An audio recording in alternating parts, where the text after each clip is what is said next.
நான் மீன் குழம்பு வச்சேன்னா 4 ஊருக்கு மணக்கும். அதே மாதிரி தான் அன்னைக்கும் வச்சேன். அன்னைக்கு என்ன மிஸ்டேக் ஆணுச்சு? தலைவர் உரைக்கி உரைக்கினாரு. தின்னு பார்த்தேன், வாயிலே வைக்க முடியல. மிளகாத்தூள் அள்ளி தட்டின மாதிரி இருந்துச்சு. சாப்பாடு உப்பா இருக்கு. ஏன் அப்படி ஆயிட்டு? நல்லா தானே செஞ்சேன்.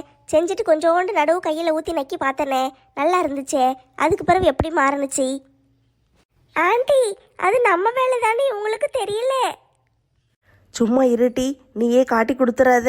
அமைதியை வேடிக்கையை மட்டும் பாரு. இந்த தலைவர் வேற படக்குன்னு கோவப்பட்டுட்டாரே, மனசே கேட்க மாட்டேக்கு எனக்கு. என்ன நடந்திருக்கும்? நம்ம போடலை, நம்ம மிளகாப்பொடி அவ்வளோ போட மாட்டோம், நம்மளுக்கு நல்லாவே தெரியும். அப்போ யார் போட்டிருப்பா?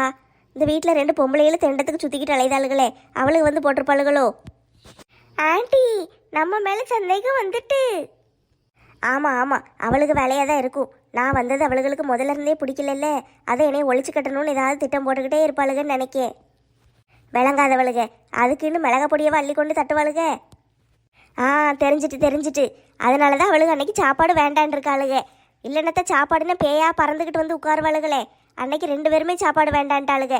ஒரே நேரத்தில் 2 பேருக்கு வயிறு சரியில்லாமல் போயிட்டுன்னாளுக. அப்போ இதில் ஏதோ ஒன்று இருக்குது. அவளுக்கு 2 பேரும் சேர்ந்துக்கிட்டு தான் சோத்தில் என்னத்தையோ கலந்துருக்காளுக. அதான் சோறு வேண்டான்ட்டு ஓடி இருக்காளுக. நந்தினிமா, இனிமேதான் நம்ம ஜாக்கிரதையாக இருக்கணும். நம்மளை பற்றி இவளுக்கு தெரிஞ்சிட்டு. பெசாட்டுக்கு இவளுக்கு 2 பேரையும் பற்றி தலைவர்கிட்ட போய் போட்டு கொடுத்துட்டா என்ன? என்னை இந்த வீட்டை விட்டு விரட்டுறதுக்காக இதெல்லாம் செய்தாளுக. உங்களுக்கு எதுவும் செய்ய தயங்க மாட்டாளுக. உங்களை கொன்றுவாளுக, அப்படி இப்படின்னு ஏதாவது ஒன்று சொல்லி கொடுத்துட்டா என்ன? ஆண்டி, நம்மளை பற்றி போட்டு கொடுக்கணும்னு பிளான் போடுதாங்க. விடு, இதுக்கெல்லாம் பயப்படாத நந்தினிம்மா. இவா போய் சொல்லி கொடுத்தான்னா உங்கள் மாமாலாம் நம்ப மாட்டாரு. ஏன் அப்படி சொல்கிறீங்க ஆண்டி? நான் இவளை பற்றி உங்கள் மாமாட்ட குறை சொன்னதே கிடையாது. நம்ம எல்லாரும் ஒன்றா உட்காந்து சாப்பிடுவோம் பார்த்தியா? அப்பவும் சரி, நீ காலேஜுக்கு போயிட்டேன்னா நானும் உங்கள் மாமா உட்காந்து சாப்பிடுவோம்ல. அப்பவும் சரி, இந்த கிறுக்கச்சியை பற்றி நாங்கள் குறையே பேச மாட்டோம். 2 பேரும் இவளை பற்றி புகழ்ந்து தான் பேசுவோம். அதுவும் உங்கள் மாமனார் புகழ்ந்து தள்ளுவார், சாப்பாடு அப்படி இருக்கு இப்படி இருக்குன்னு. நானும் கூட சேர்ந்துக்கிட்டு புகழ்ந்து தான் பேசுவேன். இவ்வளோ நாளாக இவங்க எங்கே போனாங்களோ, இவங்களே சமையலுக்கு கூப்பிட்டுருக்கலாமே, சாப்பாடு சூப்பராக இருக்குது, நம்மளுக்கு வேலை மிச்சமாக இருக்கும், அப்படி இப்படின்னு இவளை பற்றி புகழ்ந்து பேசுவேனா. அதனால உங்கள் மாமா வந்து நம்பிட்டாரு. நானும் இவளை புகழ்ந்து பேசிக்கிட்டு இருக்கேன்னு நினச்சிக்கிட்டு இருக்காரு. ஆண்டி, நீங்கள் இங்கே இருக்க வேண்டிய ஆளே கிடையாது. வேற எங்கம்மா இருக்கணும்? அது சும்மா ஒரு பேச்சுக்கு சொன்னேன் ஆண்டி. சரி, இந்த வீட்டில் கிடக்கிற 2 மெண்டலையும் இனிமேல் நம்ம கவனிச்சுக்கிட்டே இருக்க வேண்டியதான். சமையல் பண்ண ஆரம்பிக்கும் போது இந்த கதவெல்லாம் இழுத்து மூடிடணும். அவளுக்கு உள்ளே வந்தால் தானே நம்மளுக்கு பிரச்சனை. இன்னமும் உள்ளே வர விடக்கூடாது. கதவு ஜன்னலெல்லாம் மூடிட்டு உள்ளே கடந்து சாப்பாடு செய்யணும். எல்லாம் செஞ்சு முடித்து தலைவர் வரும்போது நம்ம எடுத்துகிட்டு போகணும். அப்போ தான் நம்ம வெளியவே கதவை திறக்கணும். அது வரைக்கும் உள்ளே கடந்து செத்தாலும் பரவாயில்ல, கதவை திறந்து விடக்கூடாது. நீ கதவை மூடிட்டின்னா எனக்கு உள்ளே வர வழி தெரியாதா? இது என் வீடு, நான் எப்படினாலும் வருவேன். ஆண்டி, கதவு மூடிட்டா நம்ம எப்படி உள்ளே வர முடியும்? ஊடு நந்தினிம்மா, அவளுக்கே வழி கிடைக்கும் போது நம்மளுக்கு வழி கிடைக்காதா? ஆமாம் ஆண்டி, அந்த ஆண்டவனே நம்ம பக்கம்தான், நம்மளுக்கு தான் வெற்றி கிடைக்கும். ஏங்க என்ன காலங்காத்தாலே கணக்கு பார்த்துக்கிட்டு இருக்கீங்க? போன மாச கணக்கதாம்மா பார்க்கேன். நிறைய துண்டு விழுது, அதை என்ன ஏதுன்னு பார்த்துக்கிட்டு இருக்கேன். துண்டு விழுதுங்காரே, இன்னும் என்னெல்லாம் பீதியை கிளப்புவாருன்னு தெரியலையே. மாசம் மாசம் செலவுல ஒரு 1000 ரூபாய் இடிக்குமா, அதை என்னன்னே தெரிய மாட்டேக்கி. அட கடவுளே! ஏங்க, வீடுன்னா அப்படித்தான் இருக்கும். ஒரு 4 செலவு கூட குறைய வரத்தான் செய்யும். அதெல்லாம் கணக்கு பார்த்துக்கிட்டு இருக்க முடியுமா? இருந்தாலும் கொஞ்சம் சந்தேகமா இருக்குமா. என்ன நடந்திருக்கும், எதுக்கு செலவாகுது? அது மஞ்சுக்கு ஃபங்க்ஷன்ல வச்சோம்ல, அதனால செலவாயிருக்கும். அந்த ஃபங்க்ஷன் செலவு வேற கணக்கு, இது வேற கணக்கு, சரியா? அது இதையும் போட்டு குழப்பாது. சரி, அப்படின்னா கறிகிரி வாங்கும்போது துட்டு கூட ஆயிருக்கும். கறி வாங்கும்போது கூடுனுச்சா? பொங்கலோட ஒரு 50 ரூபாயோ 100 ரூபாயோ கூடுனுச்சு, அவ்வளவுதானே. இங்க நிறைய துண்டு உழுதே. கறியில செலவு கூடலைன்னா மீன்ல கூடி இருக்கும். மீன்காரெல்லாம் என்ன ஒரே விலைக்கா விற்கா? ஒரு நாளைக்கு ஒரு விலை சொல்லுதா? அப்படின்னா பட்ஜெட்டு கூட தானே செய்யும். மீன் செலவு தனியா எழுதி வச்சிருக்கியே. மாசம் மாசம் 1000 ரூபா 1000 ரூபான்னு தனியா ஒன்று எழுதி வச்சிருக்க. அதான் என்ன கணக்குன்னு எனக்கு தெரிய மாட்டேக்கி. மாசம் மாசம் மிச்சம் முடிச்சு துட்டை கொண்டு கையில கொடுக்கும்போது மட்டும் நல்லா சந்தோஷமா பல்ல காட்டிக்கிட்டு வாங்குதீரு. அப்ப இதையும் சந்தோஷமா ஏத்துக்கோங்க. சந்தோஷமா ஏத்துக்கிடணுமா? ஆமா, நான் தான் மாசம் மாசம் ஒரு சேலை வாங்கினேன். அதுல என்ன பிரச்சனை இப்போ உங்களுக்கு? மாசத்துக்கு ஒரு சேலை வாங்கினியா? அதானே கேக்கே. 1000 ரூபா துண்ட போகுதுன்னு பார்த்தேன். ஆமா, ஊர்ல புதுசு புதுசா ஃபங்க்ஷன் வருது. திடீர்னு அவளுக்கு இது இவளுக்கு அதுங்காளுங்க. அதுக்கெல்லாம் போகும்போது பழைய சேலையை கட்டிக்கிட்டு கொண்டே போட்டுட்டு போக முடியுமா? அதனாலதான் ஒரு 4 சேலையை வாங்குதேன். அது ஒரு தப்பா? இப்ப சேலை வாங்குறது ரொம்ப முக்கியமோ? விட்டு அந்த மனுஷன் பேசிக்கிட்டே போவாரு. நம்ம ஆயுதத்தை கையில் எடுத்துட வேண்டியதான். என் மனுஷா, இந்த வீட்டுக்காண்டி மாடா உழைஞ்சி ஓடா தேஞ்சி எவ்வளோ கஷ்டப்பட்டுக்கிட்டு கிடக்கே. காலையில் 5 மணிக்கு எந்திரிச்சேன்னா ராத்திரி தூங்குறதுக்கு 11 மணி ஆகுது. அது வரைக்கும் ஒரே வேலை வேலை வேலை தான். காலையில் எந்திரிச்சு காப்பி போடுறதுல ஆரம்பிச்சு ராத்திரி உங்கள் எல்லாருக்கும் காப்பியை கொண்டு வந்து கொடுத்து தூங்க வைக்கிற வரைக்கும் இந்த வீட்டில் எவ்வளோ வேலை பார்க்கன்னு தெரியுமா? ஒரு சம்பளத்துக்கு வேலைக்காரி வச்சா கூட இந்த அளவுக்கு வேலை பார்க்க மாட்டா. போடா நாயன்ட்டு ஓடி போயிடுவா. அதுக்கு ஏமா சேர் மேல ஏறி நின்று குதிச்சுக்கிட்டு இருக்க? உங்களுக்கெல்லாம் பொம்பளைங்கன்னா சாதாரணமாக போயிட்டுல. வீட்டில் என்ன வேலைனாலும் செய்யணும். நீங்கள் என்னத்தை கொடுக்கீங்களோ அதை வாங்கிக்கிட்டு பேசாமல் இருக்கணும். அப்படி தானே நினச்சிட்டீங்க? அப்படிலாம் இருக்க முடியாது மனுஷா, அப்படிலாம் இருக்க முடியாது. எனக்குன்னு சில ஆசைகள் இருக்கும். எனக்கும் எதையாவது ஒன்று பார்த்தா வாங்கணும்னு ஆசை இருக்கும். அதெல்லாம் நான் வாங்கத்தான் செய்வேன். அதெல்லாம் நீங்கள் கேள்வி கேட்டீங்கன்னு வச்சுக்கோங்களேன், இந்த வீட்டில் நடக்கிற கதையே வேறு. இந்த வீட்டுக்காக இவ்வளோ உழைக்க நான் ஒரு சேலை வாங்க கூட இந்த வீட்டில் எனக்கு உரிமை இல்லையா? இந்த வீட்டுக்கு குடும்ப தலைவின்னு என்னை தூக்கி வச்சு கொண்டாடுவீங்க. அப்படின்னா நான் ஒரு சேலை வாங்குறது கூட உங்கள்கிட்ட கேட்கணுமோ? அப்புறம் என்னத்துக்கு நான் குடும்ப தலைவியா இருக்கணும்? நீங்களே குடும்ப தலைவியா இருந்துக்கோங்க. நான் எப்படி குடும்ப தலைவியா இருக்க முடியும்? இருந்துக்கோங்க மனுஷா, அந்த பதவியை நான் உங்களுக்காண்டி விட்டு கொடுத்துருதேன். நீங்களே குடும்ப தலைவியா இருந்துக்கோங்க. காலையில் சீக்கிரம் எந்திரிச்சுக்கோங்க, காப்பியை போடுங்க, வீடு வாசல்லாம் பெருக்கி அள்ளி தெளிச்சு ஒரு நல்ல கோலத்தை போட்டுருங்க. அதுக்கு பிறகு வீட்டுக்குள்ளே வந்து சாப்பாடு செய்யுங்க. சரியா? எனக்கெல்லாம் இட்லி சட்னி சாம்பார்னு எல்லாமே இருக்கணும். எல்லாம் செஞ்சு கொடுத்துருங்க. அதுக்கு பிறகு சாக்ஸை காணும்னு நான் தேடுவேன். நீங்கள் எடுத்து கொண்டு வந்து என் கையில் கொடுங்க. பனியனை தேடுவேன், அப்போ கொண்டு வந்து கொடுங்க. காலையில் சாப்பாடு, மத்தியான சாப்பாடு, ராத்திரி சாப்பாடு எல்லாம் செய்யுங்க. துணியை துவைச்சு போடுங்க, பாத்திரத்தை கழுவுங்க, உங்க பிள்ளைகளை பார்த்துக்கோங்க, உங்க அம்மா அப்பாவை பார்த்துக்கோங்க, எல்லாத்தையும் நீங்களே பார்த்துக்கோங்க. நீ சொல்றதெல்லாம் சரிதாம்மா. இருந்தாலும் மாசம் மாசம் 1000 ரூபாய்க்கு சேலை எடுக்கிறது கொஞ்சம் ஓவர் தானே? ஓவரா? எது ஓவரு? நீங்க உங்க ஃப்ரெண்ட்ஸு கூட போய் சேர்ந்து நல்லா கூத்தடிச்சிட்டு வருவீங்க. அதுக்கெல்லாம் 1000 ரூபா 2000 ரூபான்னு செலவழிக்கீங்கல்ல. அதுக்கு தனியாக பட்ஜெட்டுன்னு ஒன்று எழுதி வேற வச்சு செலவு பண்ணுதீரு. அப்போ நாங்கள் எங்களுக்குன்னு எதுவும் செலவு பண்ணக்கூடாதா? அது கூட உங்கள் துட்டை நான் எடுக்க மாட்டேன். கவர்மெண்ட் எனக்கு ஒரு 1000 ரூபா கொடுக்கல, அதை தான் நான் எடுத்து சேலை வாங்குவேன். அது தப்பா? தப்பா மனுஷா? இந்த வீட்டில் எனக்கு அதுக்கு கூட அதிகாரம் இல்லையா மனுஷா? சரி, அந்த 1000 ரூபாய்க்கு நான் கணக்கே கேட்க மாட்டேன். அது நீ என்ன வேணாலும் செஞ்சுக்கோ. எப்படி சமாளிச்சோம்ல? பட்ஜெட்ல துண்டு இல்லை, பெரிய போர்வையே விழுந்தாலும் நாங்கள் சமாளிப்போம். மது, நம்ம கல்யாணத்தை பத்தி என்ன யோசிச்சு வச்சிருக்க? அதை பத்தி பேசதான் வந்தேன் குமார். அப்படியா? கல்யாணத்தை எந்த மண்டபத்துல நடத்த போறோம்? மண்டபம்லாம் இல்ல, கோயில்ல வச்சு கல்யாணம் பண்ணிக்கலாம். என்ன சொல்ற? மண்டபம்லாம் பிடிக்க வேண்டாமா? அதுக்கெல்லாம் நிறைய செலவாகும்ல. அதெல்லாம் வேஸ்ட் செலவு தானே. அதெல்லாம் ஒண்ணு வேண்டாம். நம்ம சிம்பிளா கோயில்ல வச்சு கல்யாணம் முடிச்சுக்கிடலாம். சரி மது, உன் இஷ்டப்படியே செஞ்சிருவோம். வர வெள்ளிக்கிழமை கல்யாணத்தை வச்சுக்கிடலாம்னு சொல்லிட்டு நம்ம சில்பாக்கா சொல்லியிருக்காங்க. உனக்கு ஓகேவா? எனக்கு இப்பவுமே கல்யாணம் வச்சா கூட ஓகே தான். எனக்கு ஒன்றும் பிரச்சனை கிடையாது. கல்யாணம் சிம்பிளா வைக்கிறதுனால நிறைய பேரை கூப்பிட வேண்டாம். நம்ம ஊர்ல நம்மளுக்கு தெரிஞ்ச ஃப்ரெண்ட்ஸ் இருக்காங்கல்ல, அவங்கள மட்டும் கூப்பிட்டா போதும். சரி, அவங்க எல்லாரும் கூப்பிட்ட உடனே வந்துருவாங்க. கல்யாணத்துக்கு பத்திரிக்கை எல்லாம் அடிச்சு செலவு பண்ண வேண்டாம். சரியா? வாட்ஸ்அப்ல பத்திரிக்கை எல்லாருக்கும் வீட்டுல போய் அனுப்பி விட்டுருவோம். நம்ம வீட்டுல போய் அனுப்பணுமா? அது இங்க வச்சு அனுப்பிடலாம்ல. வீட்டுல போய் பத்திரிக்கை கொடுக்கறது தானே முறையா இருக்கும். நம்ம பத்திரிக்கை அடிக்க போறது இல்ல, அதனால வீட்டுல போய் பத்திரிக்கையை அவங்களுக்கு வாட்ஸ்அப்ல அனுப்பி விடுவோம். நீயும் உங்க அக்காவும் சேர்ந்துக்கிட்டு புதுசா ஐடியா போடுதீங்கம்மா. அது இல்ல குமார், செலவெல்லாம் கூடிக்கிட்டே போகுது. இன்னும் கல்யாணம் ஆயிடுச்சுன்னா இன்னும் செலவாக தான் செய்யும். அதனால நம்ம இப்ப இருந்தே செலவெல்லாம் குறைக்கணும்ல. சரி, தாலி செயின் வாங்கணும்ல. பிறகு கொஞ்சம் நகையெல்லாம் வாங்க வேண்டியிருக்கும் உனக்கு. அது எல்லாம் வாங்கிடுவோம். அதுக்கெல்லாம் காசு எங்க இருக்கு? இந்த மாசம் சம்பளம் வரும்ல, அதுல வாங்கி தந்துருதேன். உன் சம்பளத்தை வச்சு கோல்டெல்லாம் வாங்க முடியாது. மேரி கோல்டு பிஸ்கட் வேணா வாங்க முடியும். என்ன சொல்ற? இவ்வளவு நாளா கோமால இருந்தியா? தங்க விலை எவ்வளவு ஏறிட்டு தெரியுமா? ஒரு பவுன் தங்கம் வாங்கினாலே 1.5 லட்சம் ரூபாய் தேவைப்படுது. ஒரு பவுன்ல தாலி செயின் போட்டா நல்லா இருக்காது. குறைஞ்சது ஒரு 3 பவுன்லயாவது போடணும். 3 பவுன் போடணும்னா 4.5 லட்சம் ரூபா ஆயிருமோ? அதெல்லாம் பரவாயில்ல குமார், மஞ்ச கயிறு கட்டினா போதும். சரி சும்மாரு, அப்படிலாம் சொல்லாத. நான் உனக்கு எங்கேயாவது கடன் வாங்கியாவது தாலி செயின் வாங்கிட்டு வந்துடுவேன். சரியா? நீ இப்படிலாம் பேசக்கூடாது. கடன் எல்லாம் வாங்க கூடாது. சரி, அதெல்லாம் நான் பார்த்துக்கிட்டுதேன். சரியா? நீ கவலைப்படாம இரு. வெள்ளிக்கிழமை கல்யாணம். அதுக்கு முன்னால என்னெல்லாம் செய்யணும்னு சொல்லு, நான் செஞ்சிருதேன். 2 பேருக்கும் கல்யாணத்துக்கு தேவையான ட்ரெஸ் எல்லாம் எடுக்கணும். அப்புறம் செல்பாக்காக்கும் வாங்கி கொடுக்கணும். ஆ சரி, வாங்கிடுவோம். இன்னைக்கு சாயந்தரம் போகுமா, நாளைக்கு போகுமா?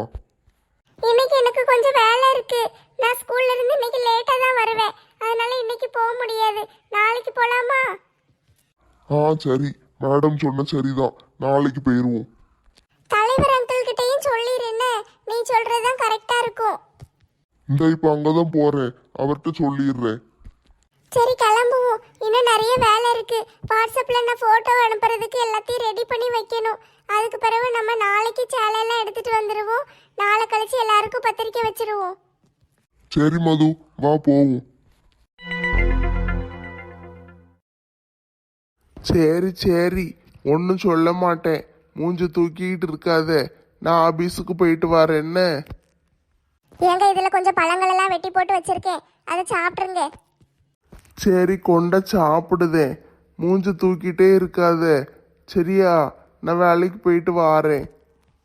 ஆ சரிங்க, போயிட்டு வாங்க. இவ ஏன் இப்படி இருக்கா? நல்லா இருக்கா. திடீர்னு இருந்தாக்குல சந்திரமுகி மாதிரி டைப்பா மூஞ்ச மாத்துதா.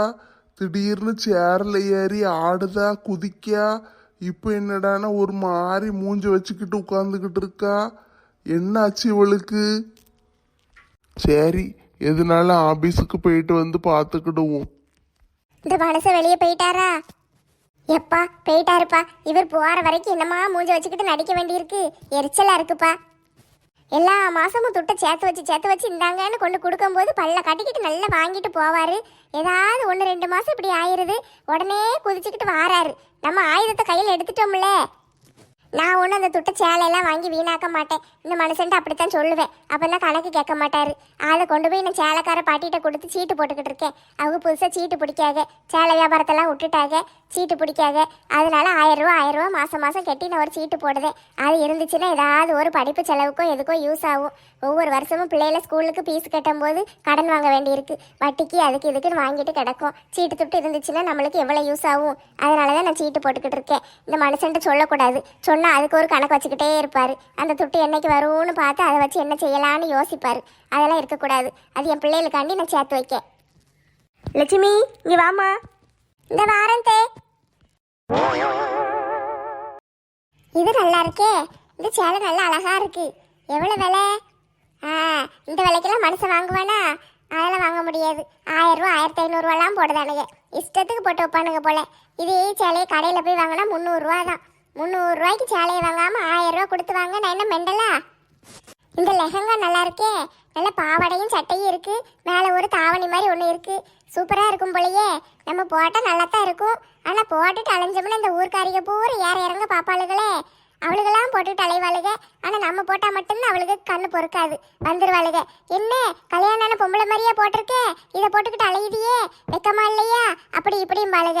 அவளுகளுக்கு ஒரு சட்டை, எனக்கு ஒரு சட்டம் போல. இந்த சுடிதார் நல்லா இருக்கே.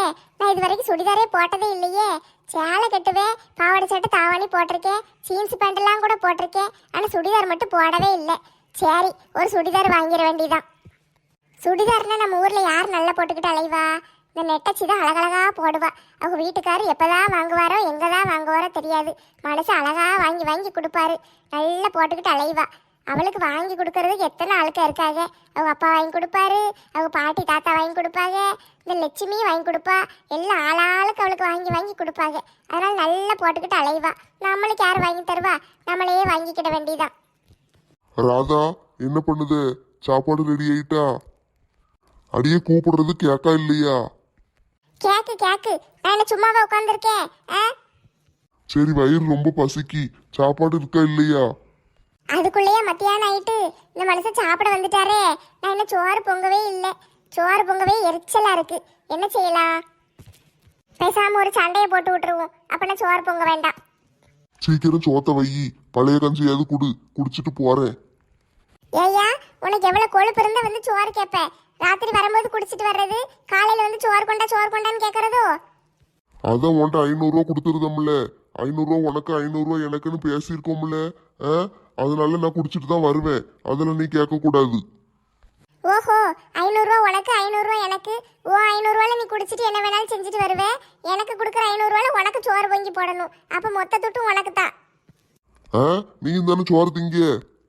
நான் என்ன 500 ரூபாய்க்கா திங்க போறேன்? வீட்டுக்கு தானே கொடுக்க, நானா கொண்டுட்டு ஓடிடுதேன். உனக்கு 500 ரூபாய் எடுத்தீங்கன்னா எனக்கும் 500 ரூபாய் தந்துடணும். அதுக்கு பிறகு வீட்டு செலவுக்கு நீ தனியா தரணும். அதுக்கு சம்மதம்னா இந்த வீட்டுல இரு, இல்லைன்னா வீட்டை விட்டு வெளியே ஓடிரு. என்னது, வீட்டை விட்டு வெளியே ஓடணுமா? ஆமாய்யா, நீ இந்த வீட்டுல இருந்து எனக்கு ஒரு பிரயோஜனமும் கிடையாது. வீட்டை விட்டு போ. நான் வெளியே போயிட்டேன்னா நீ சோத்துக்கு பிச்சை தான் எடுக்கணும்.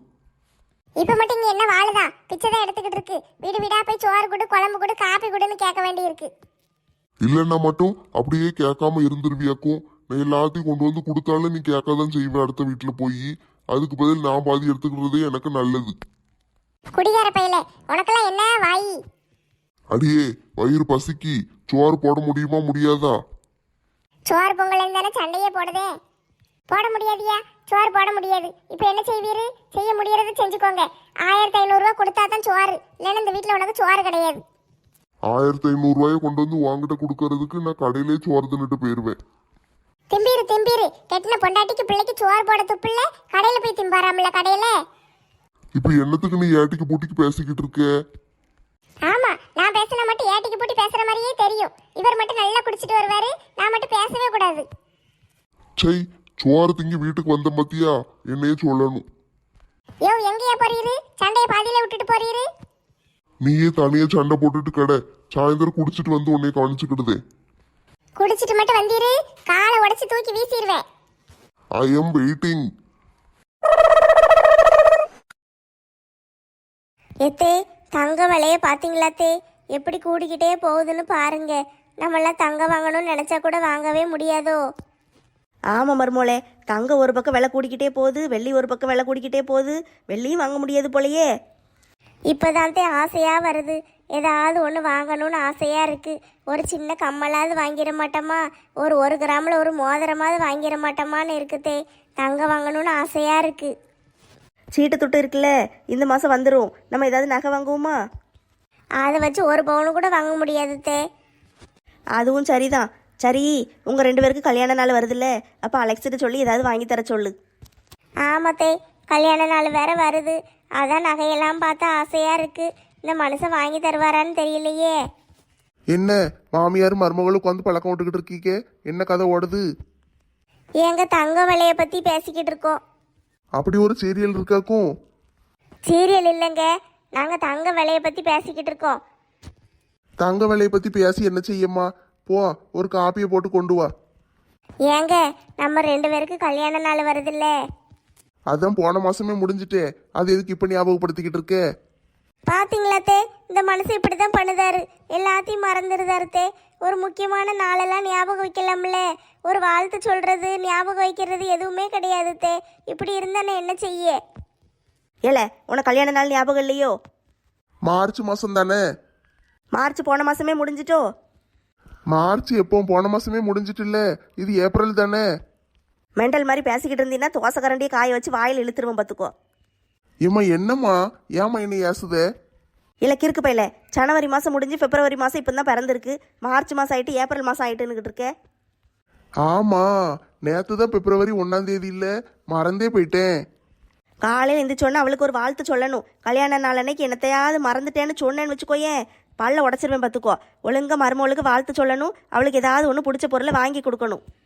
பிடிச்ச பொருள் தானே, வாங்கி கொடுத்துருதேன். என்ன வேணுமாலா உனக்கு? ஏங்க, தங்கத்தில் ஏதாவது ஒன்று வாங்கி தாங்களே. தங்கத்துலையா? வேற ஏதாட்டும் ஒன்று கேளே. ஏங்க ப்ளீஸுங்க, எனக்கு தங்கத்தில் ஏதாவது ஒன்று சின்னதாவது வாங்கி தாங்களே. இங்க பாருங்க, 2 பேரும் சேர்ந்து என்ன திட்டம் போடுதீங்கன்னு நல்லா தெரிஞ்சுட்டு 2 பேருக்கு ஒன்று நல்லா சொல்லிக்கிடுதே, காதை கொடுத்து கேளுங்க. என்னல சொல்ல போற? இனிமே தங்கம் வாங்குறதுக்கெல்லாம் வாய்ப்பே கிடையாது. அதனால தங்கம்லாம் வாங்கி தர மாட்டேன். யாராவது வந்து உங்ககிட்ட தங்கம் வாங்கலையா வைக்கலையான்னு கேட்டா என்ன சொல்லணும் தெரியுமா? என்ன சொல்லணும்? தங்கம் போட்டா எங்களுக்கு அலர்ஜி ஆயிருது, ஒத்துக்கிட மடக்கி கழுத்து கை காலு எல்லாத்துலயும் சொறி சிறங்கு வந்துருது, படை வந்துருது, அக்கி வந்துருது, அது இதுன்னு ஏதாவது ஒன்று சொல்லிடணும். சரியா? அதையும் மீறி எவ்வளவு நோண்டி நோண்டி கேட்டாளுங்கன்னு வச்சுக்கோயேன், தங்க மலையில ஒரு சாமியார் இருக்காரு, அந்த சாமியார் எங்களை தங்கமே போடக்கூடாதுன்னு சொல்லிட்டாருன்னு சொல்லிடணும். புரியுதா? புரியுதுங்க, நல்லா புரியுது. இவனை பிள்ளைய பெற்றதுக்கு ஒரு உலக்கைய பிள்ளைய பெற்றிருக்கலாம். அப்பப்போ 4 இடி இடிச்சுக்கிட்டாது இருந்திருப்பேன். லட்சுமி, நான் வந்துட்டேன். ஏங்க வந்துட்டீங்களா? என்ன சீக்கிரமே வந்துட்டீங்க? இன்னைக்கு ஆபீஸ் கொஞ்சம் சீக்கிரமே விட்டுட்டாங்க, அதான் கிளம்பி வந்துட்டேன். சரிங்க, இருங்க உங்களுக்கு காப்பி கொண்டு வரேன்.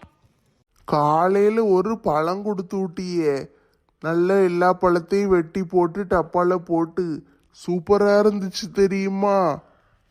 அப்படியாங்க, நல்லா இருந்துச்சா? ஆமா லட்சுமி, வாசம் கம கமன்னு அடிச்சது தெரியுமா? திறந்த உடனே சூப்பரா இருந்துச்சு. அவ்வளத்தையும் நானே தின்னுட்டேன், யாருக்குமே கொடுக்கலையே. ரொம்ப நல்லதுங்க, இருங்க உங்களுக்கு காப்பி கொண்டு வரேன். அம்மா, நாங்க வந்துட்டோம். பிள்ளைகளா, நீங்களும் வந்துட்டீங்களா? அப்பாவும் இப்பதான் வந்தாரு. அப்பா சீக்கிரம் வந்துட்டாங்க. வேலை முடிஞ்சிட்டு பிள்ளைகளா, அதான் சீக்கிரம் வந்துட்டேன். ஏம்மா, அன்னைக்கு மஞ்சு ஃபங்க்ஷன் அப்போ வாங்கின ஆப்பிள், ஆரஞ்சு, மாதுளம்பழம், வாழைப்பழம் எல்லாம் கிடக்குன்னு காலையில் எல்லாத்தையும் வெட்டி போட்டு பழத்தெல்லாம் கொடுத்தீங்களே, அது கூட நல்லா எல்லாம் கெட்டு போகிற மாதிரி இருக்கு, வேண்டாம் குப்பையில் போட்டுருங்கன்னு சொல்லிட்டு போனனே, அது போட்டிங்களா இல்லையா? ஐயோ கடவுளே, இவளுக்கு வேற நேரம் கெட்ட நேரத்தில் வந்து போட்டு கொடுத்துக்கிட்டு இருக்காளுங்க. அதெல்லாம் போட்டாச்சுடி, குப்பையில் போட்டுட்டேன். லட்சுமி, காலையில எனக்கு ஒரு டப்பால வெட்டி பழமெல்லாம் கொடுத்து விட்டியே, அது என்னது? ஏங்க, அது புது பழம் தாங்க, அது உங்களுக்கு நல்ல பழமா பார்த்து வெட்டி கொடுத்து விட்டேன். எப்பா, டப்பா என்ன கலர்ல இருந்துச்சு? வெளியே பழமெல்லாம் தெரிஞ்சதுமா, டிரான்ஸ்பரண்டா இருந்துச்சு. அதே டப்பா தான்ப்பா, அந்த டப்பா தான் காலையில எங்களுக்கு கொடுத்தாங்க, வேண்டான்னு வச்சுட்டு போயிட்டோம், ஒரு மாதிரி நாத்து அடிச்சுதே. லட்சுமி, அந்த டப்பா எதை என்கிட்ட கொடுத்து விட்டியோ? ஏங்க அது வந்து, ஏம்மா அப்பாட்ட கொடுத்து குப்பையில போட சொல்லிட்டீங்களோ? சரி சரி. இந்த மனுஷன் இப்பதான் அதை பத்தி புகழ்ந்து பேசிக்கிட்டு இருந்தாரு, இவ வந்து நாத்து அடிக்க அது இது இங்க. அடியே உள்ள போங்கடி, போய் டிபன் பாக்ஸ் எல்லாம் எடுத்து போட்டுட்டு போங்க, போய் கையை காலெல்லாம் கழுவிட்டு குளிச்சுட்டு வாங்க, சாப்பாடு தாரேன். ஏமா அப்பா ஏமா தெரு தெருன்னு முழிச்சுக்கிட்டு இருக்காரு? கொடுத்து விட்ட பழத்தெல்லாம் குப்பை தொட்டிக்குள்ள போட்டுட்டாருல்ல, அதான் கவலையா இருக்காரு. ஏமா அப்பனா இனிமே எல்லா குப்பையும் அப்பாட்டே கொடுத்து விட்டுருங்க, அப்பாதான் குப்பையை நல்லா போடுதாங்க. சரிம்மா, இனிமே அப்பாட்டே எல்லாத்தையும் கொடுத்து விட்டுருதேன்.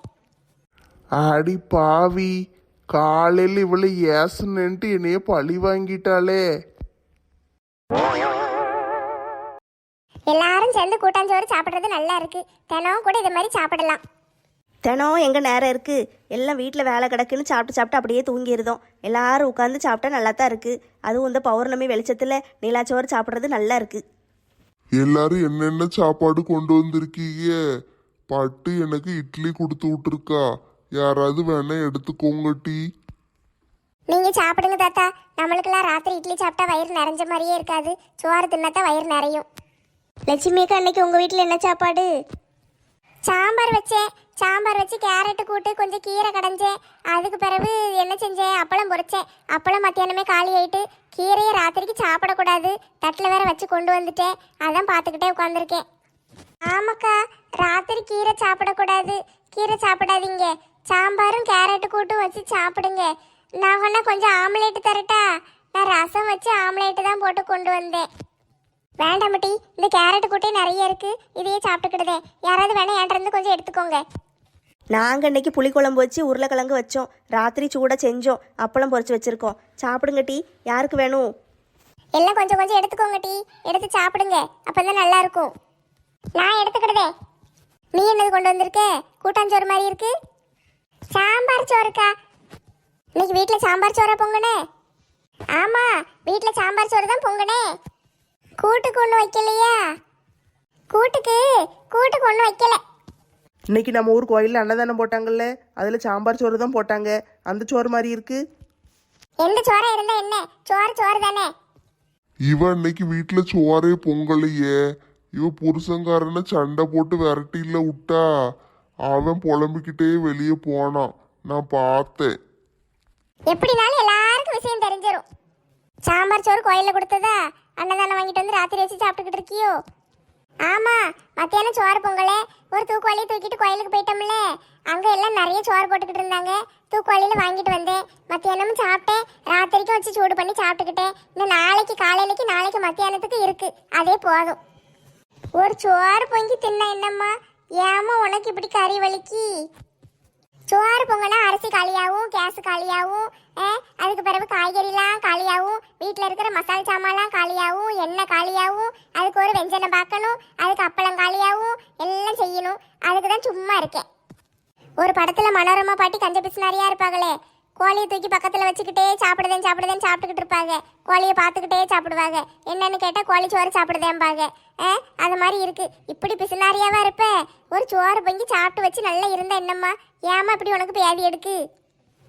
வர துட்டை பூரா சாப்பிட்டு தள்ளிட்டோம்னா பிறகு துட்டு எங்க சேர்த்து வைக்க? நீ துட்டு சேர்த்து வச்சு என்ன பொண்ணையே கட்டி கொடுக்க போற? இருக்கிறது ஒரே ஒரு மகன் தானே, நல்லா சாப்பிட வேண்டியதானே. அவன் படிச்சு முடிச்சுட்டு வேலைக்கு போயிட போறான், அவன் வாழ்க்கையை அவன் பார்த்துக்கிடுவான். நீ கடைசி வரைக்கும் சேர்த்து வச்சு யாருக்கு கொண்டு கொடுக்க போற? அவங்க கதையை விடுங்க. நான் குழி பணியாரம் செஞ்சு கொண்டு வந்திருக்கேன், எல்லாரும் சாப்பிட்டு பாருங்க.